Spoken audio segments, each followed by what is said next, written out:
तेल अवीव पर ईरान का बड़ा हमला, ईरान के मिसाइल हमले से मची तबाही की तस्वीर। रिहायशी इलाकों में मिसाइल गिरी, मिसाइल अटैक के बाद आग की लपटें। तेल अवीव के हर इलाके को टारगेट करने में ईरान कामयाब रहा। मिसाइल अटैक के बाद उठी आग की ये लपटें आपने देखी। अब हमले के बाद तेल अवीव में आग की एक और तस्वीर। कई गाड़ियां इसकी चपेट में आई, गाड़ियों में लगी आग की ये तस्वीर देखिए। हालांकि बड़ी खबर यह है कि तेल अवीव पर हमले के लगातार वीडियो सामने आ रहे हैं। रिहायशी इलाकों में हमले हो रहे हैं। रिहायशी इलाके में हुए हमले के बाद की तबाही की इस तस्वीर को जरा गौर से देखिए। तेल अवीव से एक और तस्वीर, मिसाइल से बड़े अटैक को अंजाम दिया गया। तेल अवीव का एक और इलाका जहां गाड़ियों में लगी आग की एक और तस्वीर कि तेल अवीव में हमले की तस्वीरें सामने आई है। हमले के बाद जोरदार धमाका यहां सुनाई दिया। ये देखिए एक और तस्वीर। ומה זה פגע אבל?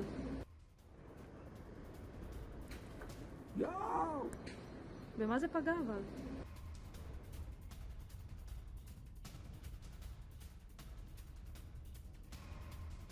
तेल अवीव जहां लगातार हो रहे हमलों के बीच विध्वंसक वार की एक एक तस्वीर हमने आपको दिखाई और ये लेटेस्ट तस्वीरें तेल अवीव से सामने आई हैं, जहां हमले के इन वीडियो में साफ है कि कैसे रिहायशी इलाके इसकी चपेट में है।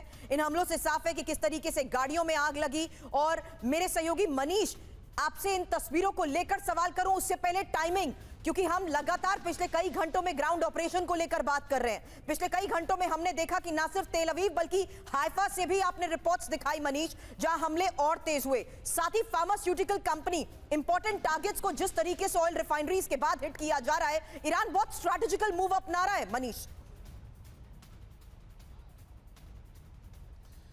बिल्कुल सुरभि, देखिए सबसे पहले तो मैं कहूं कि तेल अवीव को लेकर तो ऐसा लग रहा है जैसे IRGC वाले आज काफ़ी मूड में हैं। एक के बाद एक लगातार मिसाइलों से हमले हो रहे हैं। सुबह से तो बदस्तूर जारी है, रात में भी मिसाइल हुए थे और मिसाइल से हमले हुए थे। और सबसे बड़ी बात है कि अगर मिसाइल ने डायरेक्ट हिट किया तब तो ज़्यादा तबाही होती है, और अगर डायरेक्ट हिट नहीं किया, इंटरसेप्ट भी हुआ, तो फिर क्लस्टर बम के टुकड़े कई किलोमीटर के दायरे में गिरते हैं और उसकी वजह से काफ़ी तबाही मिलती है।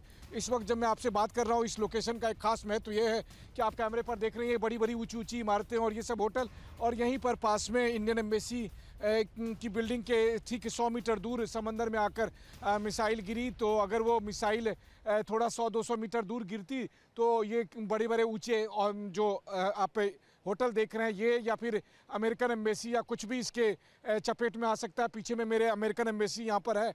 तो ये स्थिति तो इस स्पॉट की है, लेकिन केवल यही स्पॉट की बात नहीं है। अलग अलग स्पॉट में कुल मिलाकर 8 से अधिक लोग घायल हो चुके हैं।